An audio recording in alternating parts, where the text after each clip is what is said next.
ചൈതന്യമാകുവാൻ പിറവി കൊണ്ടവൻ, അഷ്ടമണി കായൽ കരയിലെ ഇഷ്ടദേവനായി തൃക്കടമൂലപ്പന് സ്വന്തമായവൻ, തിരുനക്കര ദേവരുടെ തങ്കത്തിടം വേണ്ടി അക്ഷരമകളുടെ പൻപൂരം നയിക്കുവാൻ ഈ വർഷവും നിയോഗം കിട്ടിയവൻ, കൂടുവിട്ടിറങ്ങിയ കാലം മുതൽ കൂടെ നിന്ന് കൂടുതൽ വേദികളിലേക്ക് ഇവനെ എത്തിച്ച സാരഥി, പുത്തൻ വീട്ടിൽ ഗോപാലകൃഷ്ണ പിള്ളയുടെയും കൂട്ടിന് കൂട്ടായി കളിക്കൂട്ടുകാരനായി കൂടെയുള്ള തകിടിയിൽ മനോജിന്റെയും കൈകൾ പിടിച്ചുകൊണ്ടിത കടന്നു വരുന്നു കൂട്ടരെ. തിരുനക്കര ദേവരുടെ ദിനംബാല തേടിയെത്തിയവർക്കെല്ലാം കോടി സൂര്യപ്രഭ കൊടുക്കുവാൻ പൊന്നും പൂങ്കാവനത്തിന്റെ വഴിത്തട്ടിൽ പിറന്നുകൊണ്ട്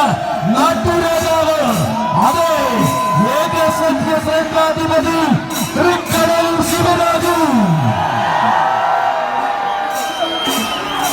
തികഞ്ഞ തൃക്കടമൂലപ്പന്റെ പൊങ്കനാണ്. തിരുവൈക്കത്തമ്പത്തിന് തങ്കത്തിടം കേട്ട് നിയോഗത്തിന്റെ നല്ല നാളുകളിലേക്ക് വലതുകാൽ വച്ചിറങ്ങിയവൻ, തികവാർന്ന രീതികളും തികഞ്ഞ ശൈലികളും കൊണ്ട് ചരിത്രം തന്റെ പേരിൽ കുറിച്ച തിരുവിതാംകൂറിന്റെ നായകൻ, പൂരങ്ങളുടെ നാട്ടിൽ പോയി പാറലേക്കാവ് ഗജനരിയിൽ അണിനിരന്ന് വടക്കൻ മണ്ണിലേക്ക് തന്റെ വരവറിയിച്ചവൻ, പൂരം പിറന്ന ആറാട്ടുപുഴയിൽ പൂർണ്ണ പ്രൗഢിയാൽ എഴുന്നള്ളി ആശ്ചര്യത്തിന്റെ അധ്യായം രചിച്ചവൻ, പൂർണ്ണതകളുടെ അധിപനാരെന്ന ചോദ്യത്തിന് ചീരംകുളം പൂരം കൊണ്ട് ഉത്തരം കൊടുത്തവൻ,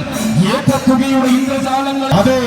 കാത്തിരുന്ന മണ്ണിൽ കനകം തോൽക്കുന്ന കാന്തി പകർന്ന് ദേവരെ ശിരസിലെത്തി അവതരിക്കുകയാണ് മക്കളെ തെക്കിന്റെ ദേവർ. തിരുനക്കരയുടെ പൂരം പലകുറി നയിച്ച ചരിത്രമുള്ള തെക്കിന്റെ ഗജകുല കൂടസ്ഥൻ കളഭകേസരി ഗജരാജമന്നാടിയ